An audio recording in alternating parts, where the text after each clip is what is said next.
दरोगा को आर्मी के कर्नल से भिड़ना पड़ा भारी। दोपहर का वक्त था। सड़क पर धूप सीधी उतर रही थी, हवा गर्म थी और चारों तरफ एक अजीब सी खामोशी फैली हुई थी। दूर दूर तक कोई गाड़ी नजर नहीं आ रही थी। सुनसान सड़क के किनारे एक पुलिस जीप खड़ी थी, जिसके अंदर बैठे लोग समय के रुक जाने से ऊब चुके थे। साहब, आज का दिन तो बहुत ही सूखा गया। सुबह से ना कोई चालान, ना कोई सेटलमेंट, जेब एकदम ठंडी पड़ी है। अरे यादव, सबर रख। शेर जब शिकार पे निकलता है तो कभी खाली हाथ नहीं लौटता। आज मेरा बायां हाथ फड़क रहा है। जीप के भीतर बैठे इंस्पेक्टर की आवाज में भरोसा था, लेकिन उस भरोसे के पीछे लालच छिपा हुआ था। उसने बाहर सड़क की तरफ देखा, मानो कोई शिकार खुद चलकर आने वाला हो। साहब, तो फिर इस सुनसान रोड पे ही क्यों ना जाल बिछाया जाए। ये जो आगे वाला मोड़ है, वहां से दूसरे जिले की गाड़ियां अक्सर शॉर्टकट मारने के लिए गुजरती हैं। अगर वहां नाका लगा दिया तो पेट्रोल पानी का खर्चा तो निकाल ही आएगा। बात तो तूने पते की कही है। वैसे भी थाने जाके मक्खियां ही मारनी है। चलो आज इसी सड़क को अपना एटीएम बनाते हैं। रमेश, गाड़ी आगे पेड़ के नीचे लगा, आज असली चेकिंग होगी। जीप आगे बढ़ी और एक बड़े पेड़ की छाया में आकर रुक गई। वहां खड़े होकर सड़क साफ दिखाई देती थी। इंस्पेक्टर ने बेल्ट ठीक की और आंखों में शिकारी जैसी चमक आ गई। कोई भी बिना चढ़ावे के नहीं जाना चाहिए। आज असली चेकिंग होगी। कागज बाद में देखेंगे, पहले चेहरा देखेंगे कि कौन कितना दे सकता है। समय धीरे धीरे बीतने लगा। धूप और तेज हो गई, पसीना बहने लगा, लेकिन सड़क अब भी खाली थी। साहब, आधा घंटा बीत गया, लगता है आज कोई बकरा नहीं फंसेगा। रहने दो सुरेश, तुम चुपचाप अपना काम करो। तभी एक बूढ़ा आदमी पैदल आता दिखा। अरे चल आगे बढ़ काका, तेरे पास क्या धरा है जो हम लेंगे, रास्ता खाली कर। बूढ़ा बिना रुके आगे बढ़ गया। साहब, लग रहा है आज किस्मत साथ नहीं दे रही। कोई मुर्गा दिख ही नहीं रहा। मुर्गा आएगा नहीं, फंसाया जाएगा, शांति रख। कुछ ही देर में दूर से बाइक की आवाज गूंजी। साहब, शिकार आ गया। एक बाइक वाला है, अकेला है, पक्का डरेगा। रुक, गाड़ी साइड में लगा। बाइक रोक दी गई। ए, हेलमेट कहाँ है तेरा, और गाड़ी के कागज दिखा। सरकार, मैं पास के ही गांव से हूं, हेलमेट घर पे रह गया, बहुत जल्दी में हूं साहब। हाँ, जल्दी में है? क्यों भाई, कौन सी ट्रेन छूट रही है तेरी, या मंत्री जी की मीटिंग में जा रहा है? नहीं साहब, मेरी घरवाली बहुत बीमार है, सरकारी अस्पताल में भर्ती है।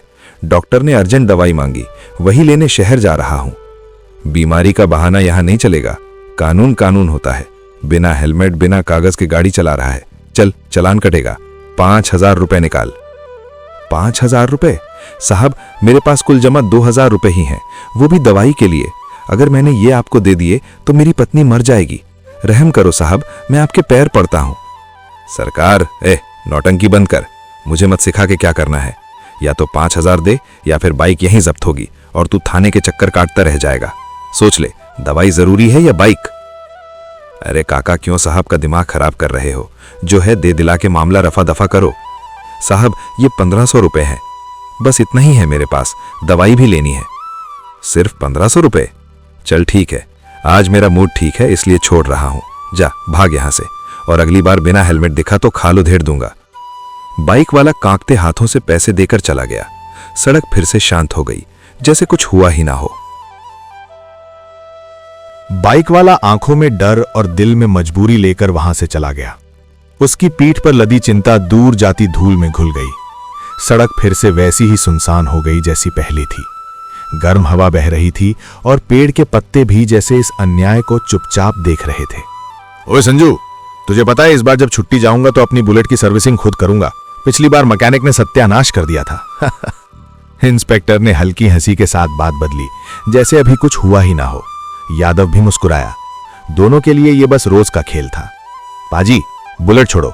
भाभी जी ने जो पिछली बार तुम्हारे लिए स्वेटर बुना था उसका क्या हुआ, पहनते क्यों नहीं? अरे भाई, सुना है इस बार छुट्टी में शादी पक्की? हंसी मजाक के बीच समय गुजरता रहा। सड़क पर अब हलचल बढ़ने लगी थी। दूर से भारी इंजन की गड़गड़ाहट सुनाई देने लगी। वो आवाज आम गाड़ियों जैसी नहीं थी, उसमें वजन था, ताकत थी। विक्रम, हम बेस कैंप पहुंचने में कितना लेट है? सर, ट्रैफिक की वजह से हम करीब 1 घंटा पीछे चल रहे हैं।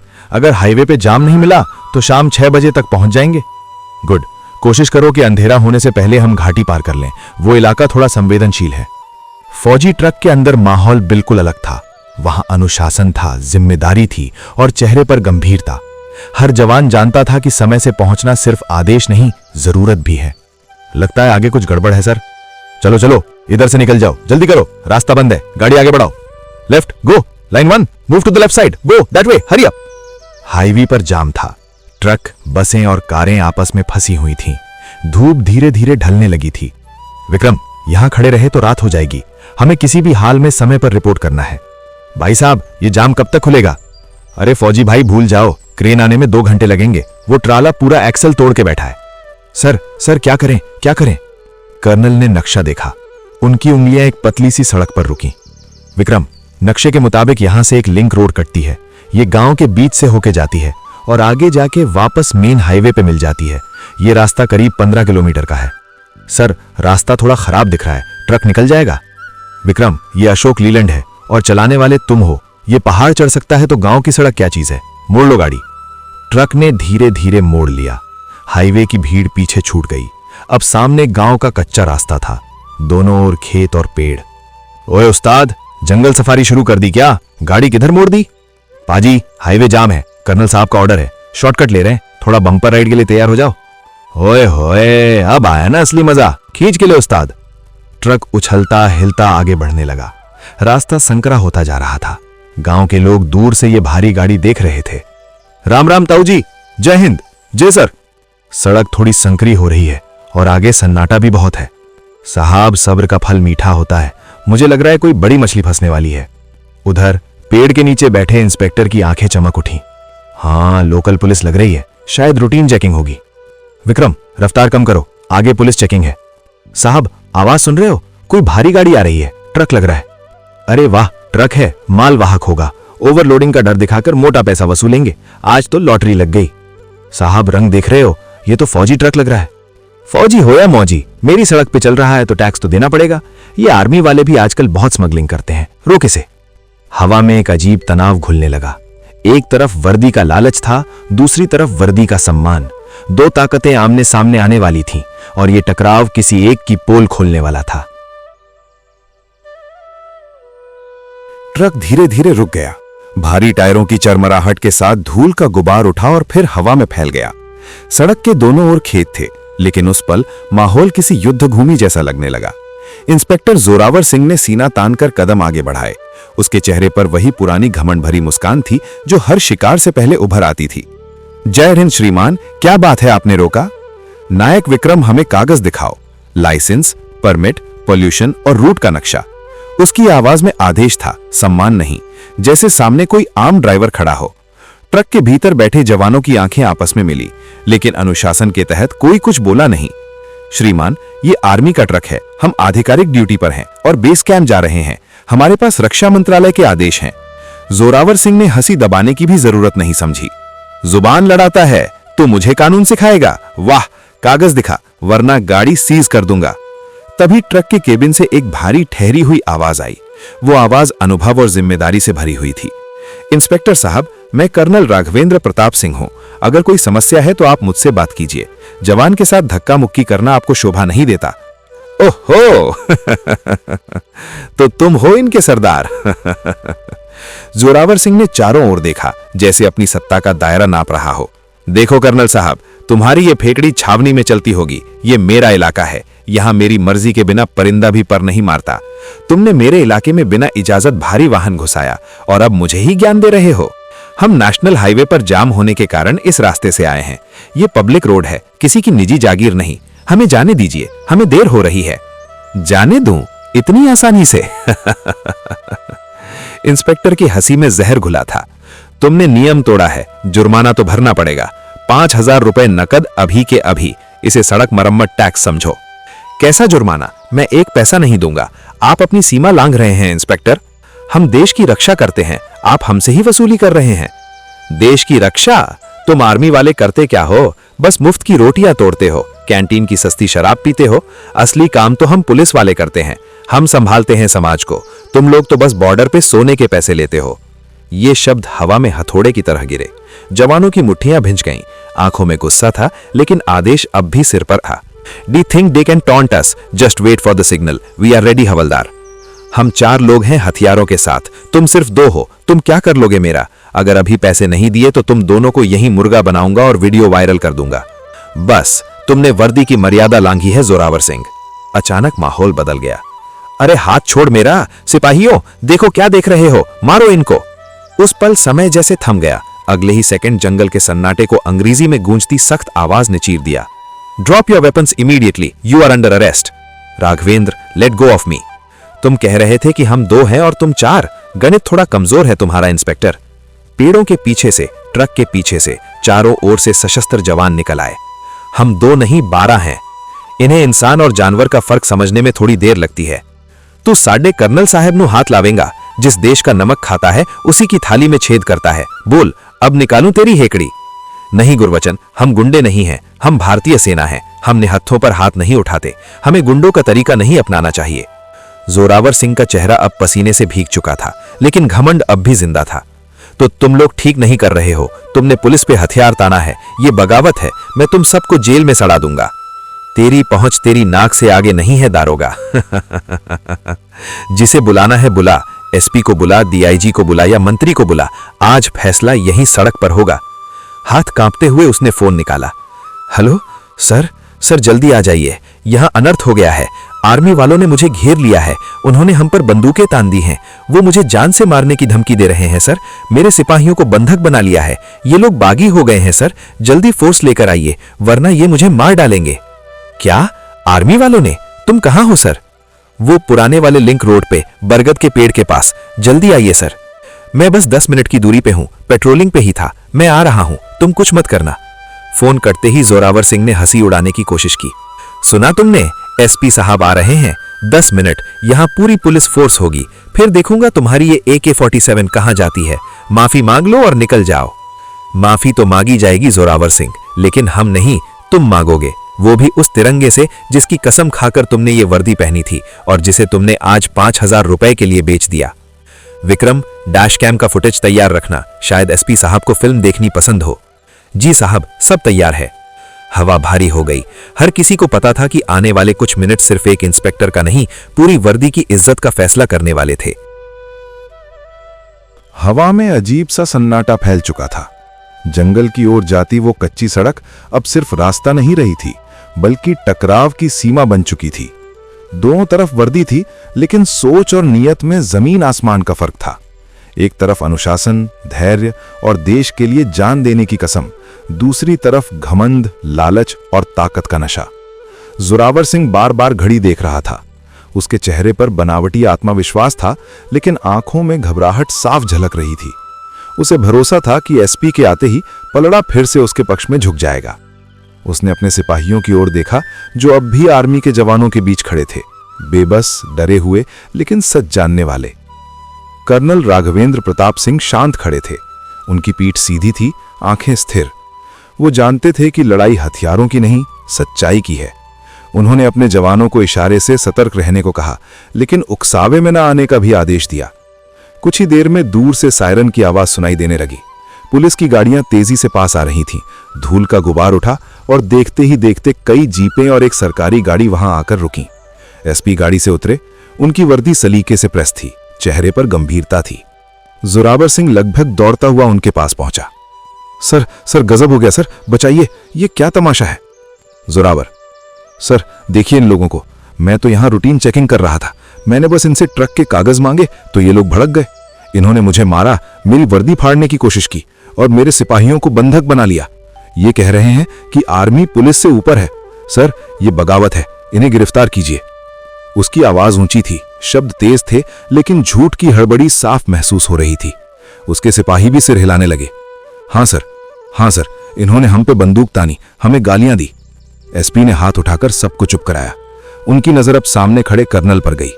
जय हिंद एसपी साहब, मैं colonel Raghavendra Pratap Singh, 9 para battalion. जय हिंद कर्नल। दोनों के बीच औपचारिक सम्मान था, लेकिन माहौल अब भी तनावपूर्ण था। क्या मैं जान सकता हूं कि मेरे जिले की ग्रामीण सड़क पर आर्मी ने वॉर जोन जैसा माहौल क्यों बना रखा है? मेरे इंस्पेक्टर पर हथियार तानने की नौबत क्यों आई? कर्नल ने बिना आवाज ऊंची किए जवाब दिया। एसपी साहब, हथियार तानने की नौबत तब आती है जब कानून का रक्षक ही भक्षक बन जाए। हमने वही किया जो एक सैनिक को सिखाया जाता है, आत्मरक्षा और स्वाभिमान की रक्षा। जोरावर सिंह बीच में कूद पड़ा। झूठ बोल रहा है सर, ये सब मनगढ़ंत कहानी है। इन्होंने।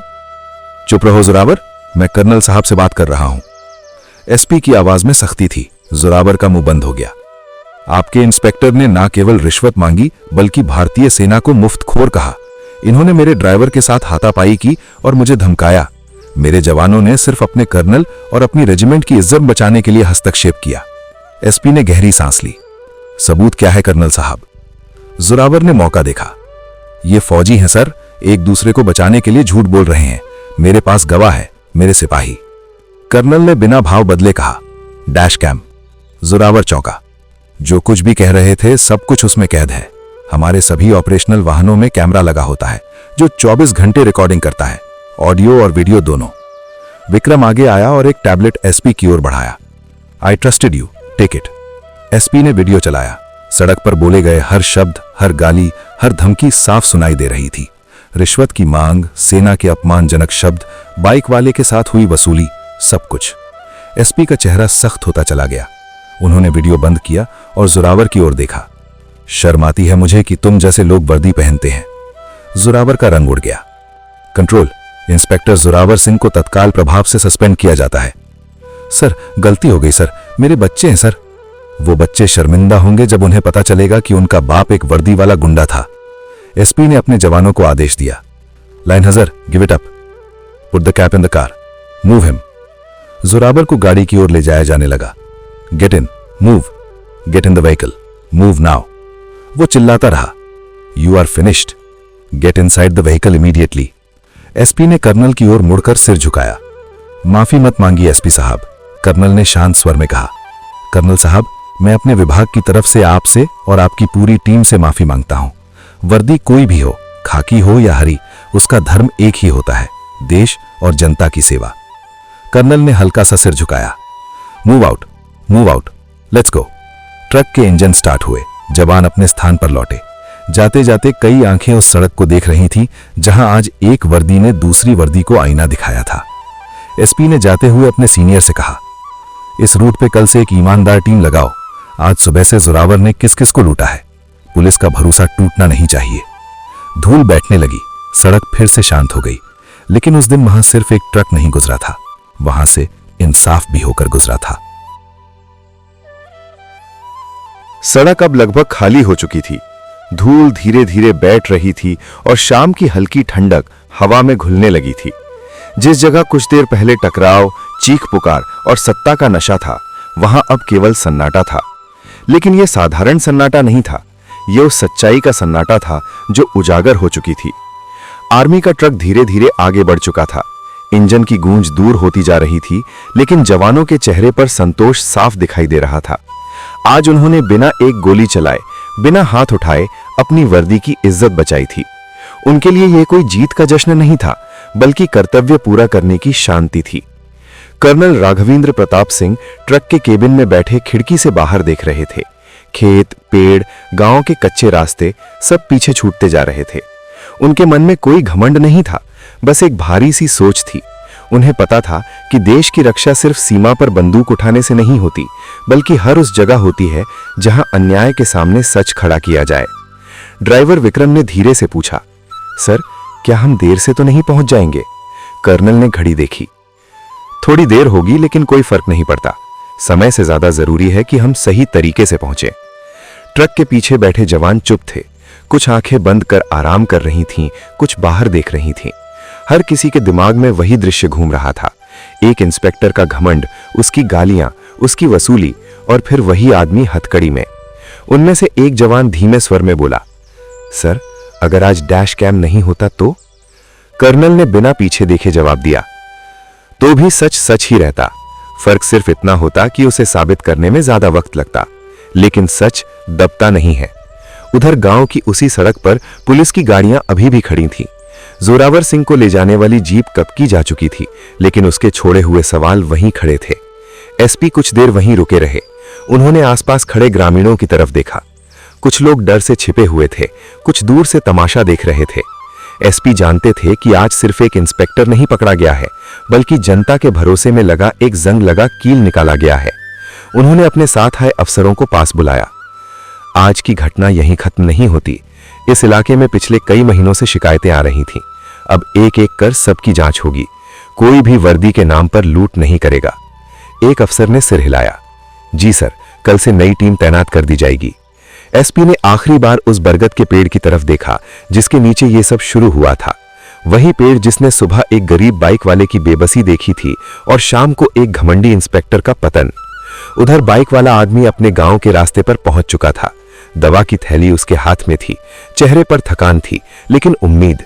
उसे नहीं पता था कि थोड़ी देर बाद उसी सड़क पर क्या हुआ, लेकिन उसे इतना जरूर पता था कि आज वो किसी तरह बच गया। उसने मन ही मन सोचा, काश हर वर्दी ऐसी होती जो इंसाफ करती, डराती नहीं। शाम गहराने लगी थी। ट्रक घाटी की ओर बढ़ चुका था। पहाड़ों की परछाइयां लंबी होने लगी थीं। कर्नल ने रेडियो पर रिपोर्ट दी, 9 para convoy on route, delayed but under control. दूसरी ओर से आवाज आई, copy that, safe movement. Truck आगे बढ़ता रहा। रास्ता कठिन था लेकिन मन हल्का था। कुछ किलोमीटर आगे जाकर कर्नल ने खिड़की से बाहर झांकते हुए धीमे स्वर में कहा, देश की असली ताकत हथियार नहीं होते विक्रम, असली ताकत होती है सही और गलत में फर्क करने की हिम्मत। विक्रम ने बिना नजर हटाए जवाब दिया, यस सर। ट्रक अंधेरे की ओर बढ़ता गया लेकिन उसके पीछे एक उजाला छोड़ गया। वो उजाला जो बताता है कि अगर वर्दी सही हाथों में हो तो इंसाफ आज भी जिंदा है। और उस सड़क पर जहां सुबह रिश्वत की बोली लगती थी, अब सिर्फ हवा चल रही थी। शायद कल वहां फिर गाड़ियां गुजरेंगी, शायद फिर चेकिंग होगी, लेकिन आज एक मिसाल कायम हो चुकी थी। ये कहानी सिर्फ एक इंस्पेक्टर की नहीं थी, ये कहानी थी दो वर्दियों की, एक जिसने वर्दी को धंधा बना लिया था और दूसरी जिसने वर्दी को धर्म समझा। यही फर्क होता है सत्ता और सेवा में, यही फर्क होता है डर और सम्मान में। दोस्तों, अगर आपको ये कहानी सच्चाई के करीब लगी, अगर आपको लगता है कि देश की रक्षा करने वाले सैनिक सिर्फ सरहद पर ही नहीं बल्कि हर उस जगह खड़े होते हैं जहां अन्याय होता है, तो इस वीडियो को लाइक कीजिए। और अगर आप चाहते हैं कि ऐसी कहानियां जो सच और हिम्मत की बात करें आप तक पहुंचती रहें, तो हमारे चैनल को सब्सक्राइब कीजिए। जय हिंद।